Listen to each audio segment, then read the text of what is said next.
So this film is perhaps the most important video I've made this year.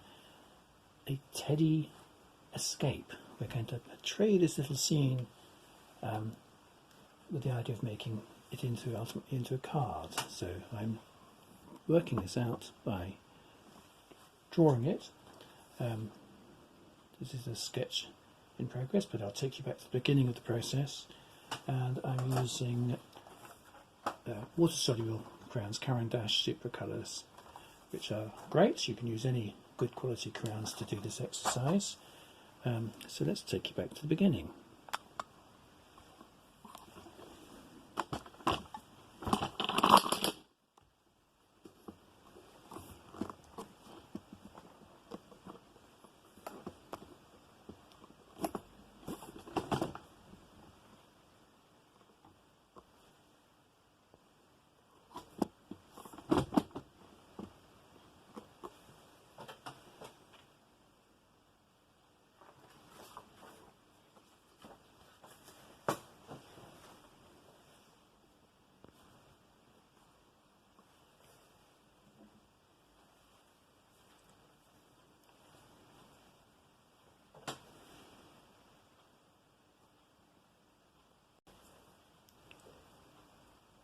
For those of you that haven't drawn a box before, very simple process is I'm going to draw the front of the box, the leading edge of the box, just a vertical line, and that's the line that you use to take all your measurements off.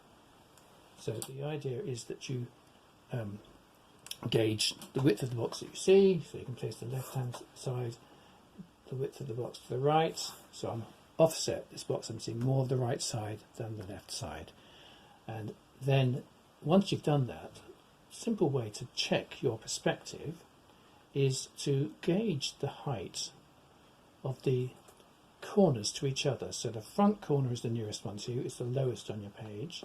This corner back here is the we're seeing it at quite an oblique angle, so that's the highest corner, those with that. And again, you can compare its height if you visualize where a horizontal line, you can actually hold a pencil in place or a ruler in place against your subject, and basically you work out where that point is height-wise on that line, and then the same for this point over to the right. That line is, that point rather, is not as high up as this one. So once I've established that height, I then connect it up and I've got the bottom of the box. I can do the same for the top of the box relative to the top of the box that I've drawn here. I work out the height of this line to that. I work the height of this line to that. And so you get a box very quickly. Of course, you've got your teddy bears in the box, so you don't need to draw the back corner. That can be tricky when you're doing a cube or a box in a still life, but it's the same principle. You work out how far to one side of this line it is, one side or the other, and you work out how much higher it is. And then you should be able to connect up a perfect perspective without extending to vanishing points. So that's the process. Let's plan it out. I've got a bauble down here. I've got a cracker coming off the edge down here. I may not include all of that, but we're just gauging the size of all the objects in this relative to the box itself, the box from which they're escaping. We can also, once you've got the box, we can put the flaps opening up on the box, and we can also do the ribbon going around the box. And remember, you have to follow the perspective with the ribbon, to follow the perspective of each side that you see. And then you've got a simple design you can work from. So I thought I'd just explain the principle of drawing teddy bears. I'm just going to rearrange my arrangement to the angle I'm at compared to my drawing. So I'm just moving it around at an angle. And again, I'll sweep into that now and then so you can see, there you go, there are our teddies. And here's my drawing. So I'll zoom more into the drawing now so you can see what's going on when it comes to doing the bears. So when you do the bears up here, let's move it right up. They're escaping from this box, so I'm just going to do a series of circles. So Curly Ted, who's the biggest bear, with the curly hair. I'm going to do his body like a big circle here, which sort of goes into the box, and then his head, which is overlapping that big circle here, almost as big as his body. And actually for his face, we draw a smaller circle in there where his nose and his mouth go. I'll tell you what, I'm going to move over to a softer pencil, actually a darker pencil I've got here so you can see this better. So there's the body. This won't be my finished painting, which is a bit dark for that, but it just shows it up. So we just draw these circles, and then once we've done the circles we can add ears, here and here. Careful to get the slope of the head, going out of an angle. We can add the eyes, here and here. We can add the nose, which is pretty much on the same level as the eyes, here, and then we can add their mouth. You see how easy it is. So, Teddy, and we've got a curly head, so this circle could be a bit more woolly and hairy rather than such a tight shape. So you start up planning, then his arms.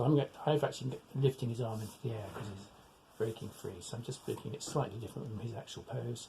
This arm comes on the outside of the box as he's pushing out to get out to escape.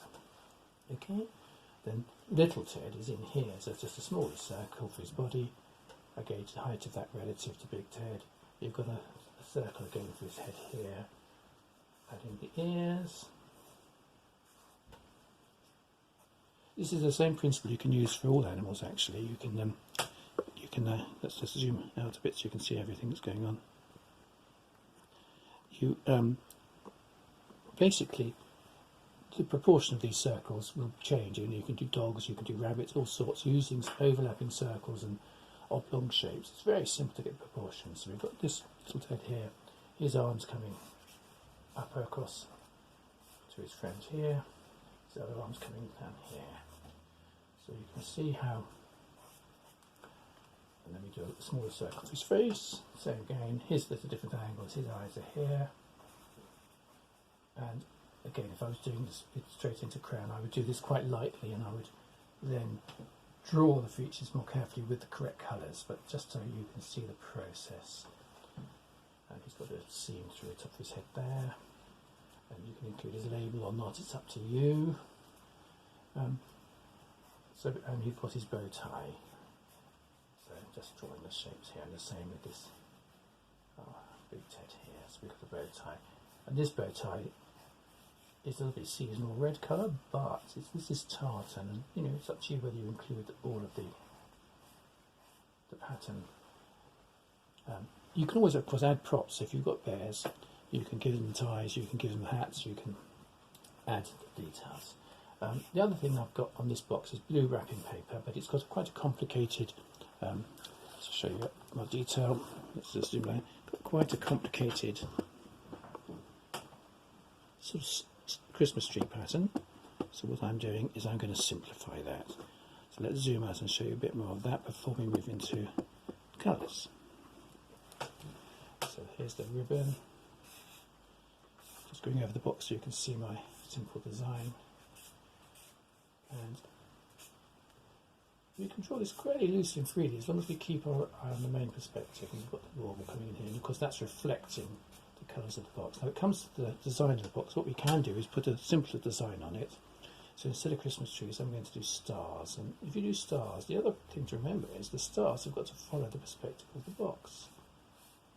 So 5 pointed stars. I'll do a little one in here, same principle. You can practice drawing stars to get this right. And of course going here, the star would be much more oblique. So if I put the top of the arms of the star going at that angle, and so on, we will get, hopefully, a star that actually is an angle for the perspective. So, not very neatly drawn, but that's again the principle. So you can draw a series of stars or whatever you fancy to complete that. So let's move on to the next stage. And so I've started to colour this in, and I'm not doing a very good job of it. I'm just going to show you a few things that could go wrong because I've improved on this. So One, if you've got your box with light on one side, dark on another, it can get some nice contrast. I'm using this paler, but as I've been using these crayons, I've been rather getting them rather streaky. So let's just show you how to do it a little bit more neatly, and especially when you're going around details like the stars that I've done. So the idea is you've got to use the crayon very softly and just keep overlapping the strokes, gently, gently, gently, gently, so you get an even colour going across your paper. And when you come to an intricate design like this, it's very difficult not to go round at different angles, which I've done in here. It's a little bit messy. So hopefully if I can keep going with soft layers, and don't try and get the colour all in one hit. What I try to do is work it softly and then go over it again, perhaps with a tiny bit more pressure, and you build the colour up. And if you do it like that in 2 or 3 layers, especially if you've got to mix a colour, so you can put one colour on to start with and put another on top, which I'll do in a moment, you'll see that you can get the overall effect looking a bit more even than there where I've gone and pressed a bit too hard, too quickly. So let's see if I can even it up on top. Probably, but of course I'll make it a bit, maybe I'll make it a bit too dark. Also, with my shading, I've got a bit messy on the ribbon here, so let me show you the next attempt. And this is where I've got the composition a bit better as well. So I've got this, I'm getting the shading a bit more even on this one, and you can see that I'm also starting to colour in the teddy bears. So what I'm going to do is do another video explaining how to get the furry effect of the bears and how to develop and get the box looking more effective with its colours and so on. So let's move on into video 2 to complete this process. Thanks for watching so far.